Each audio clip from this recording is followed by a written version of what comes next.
ہم یہ ایمان رکھتے ہیں، ملتی منزل مقصود ہم یہ ایمان رکھتے ہیں، ہم اپنی رہنمائی کے لیے قرآن رکھتے ہیں، وفاداری وطن سے ہو یہی اسلام کہتا ہے، وفاداری وطن سے ہو یہی اسلام کہتا ہے، دل کے ہر گوشے میں ہم ہندوستان رکھتے ہیں۔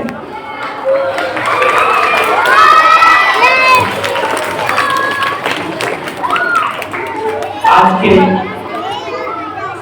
قابل صدر احترام جناب مینیجر سر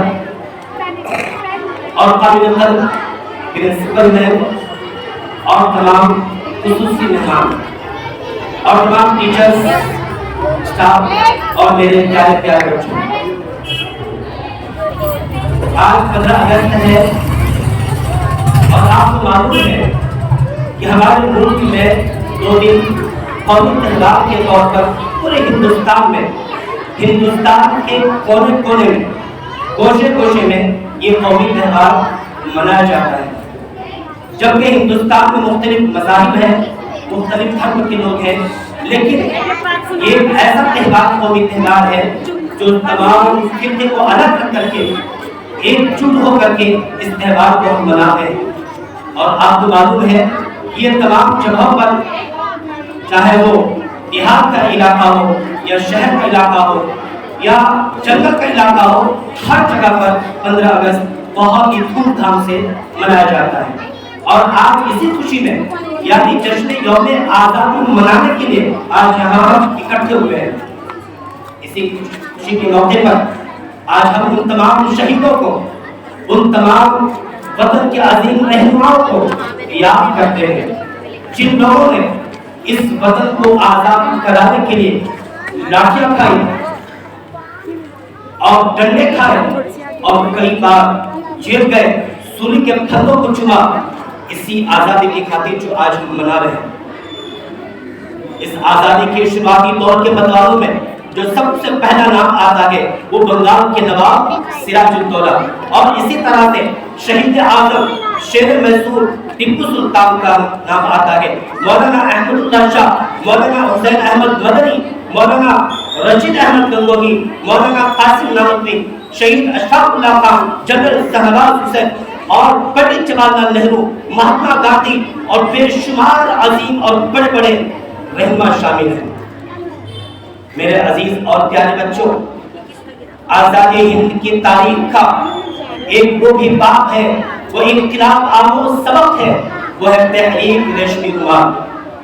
تحریک ریشمی رومال ہی کا نتیجہ تھا۔ کیا ہندو، کیا مسلمان، کیا سکھ، کیا عیسائی، ہر مذہب کے لوگوں میں اس تحریک کی بنیاد پر انگریزوں کو، ظالم انگریزوں کو بھارت سے بے دخل کرنے کی دل کے اندر ایک فکر اور ایک تڑپ اور ایک امنگ پیدا ہوئی۔ اس تحریک کے بانی حضرت مولانا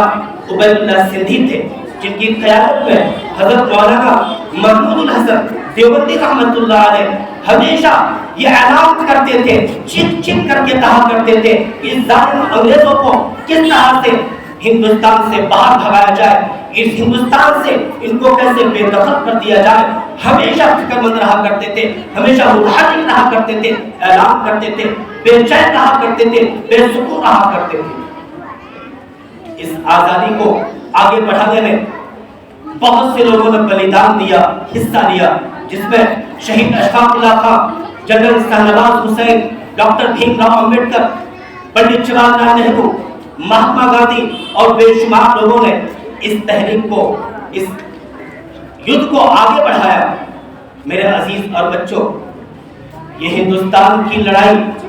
کوئی عام لڑائی نہیں تھی، بلکہ اجتماعی لڑائی تھی، سب کی لڑائی تھی، چھوٹوں کی، بڑوں کی، عورتوں کی، لڑکیوں کی،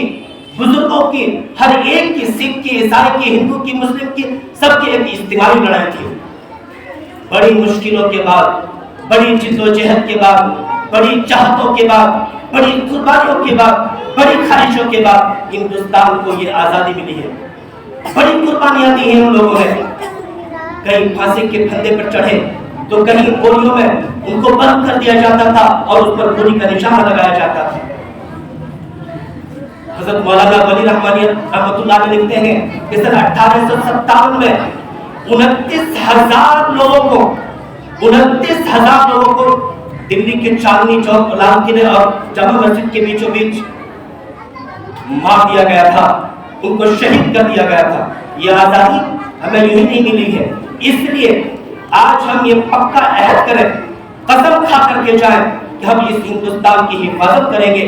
حفاظت کا طریقہ یہ ہے کہ ہم سب سے پہلے تعلیم پہ فوکس کریں، ایجوکیشن پہ فوکس کریں اور صاف صفائی پہ دھیان رکھیں، ایک دوسروں کو رسپیکٹ دیں، ایک دوسروں کا ادب و احترام کریں، ماں باپ کی عزت کریں، پڑھائی پہ دھیان دیں تاکہ زیادہ نالج آنے کے بعد ہم اور زیادہ ترقی کر پائیں گے۔ میرے عزیز ساتھیوں اور بزرگوں اور میرے پیارے پیارے بچوں، ایک شعر کے ساتھ میں اپنی بات کو ختم کرنا چاہتا ہوں۔ سرفروشی کی تمنا اب ہمارے دل میں ہے، سرفروشی کی تمنا اب ہمارے دل میں ہے، دیکھنا ہے زور کتنا بازوے قاتل میں ہے۔ وقت آنے دے بتا دیں گے تجھے اے آسماں، وقت آنے دے تجھے اے بتا دیں گے آسماں، ابھی سے ہم کیا بتائیں کیا ہمارے دل میں ہے۔ شکریہ۔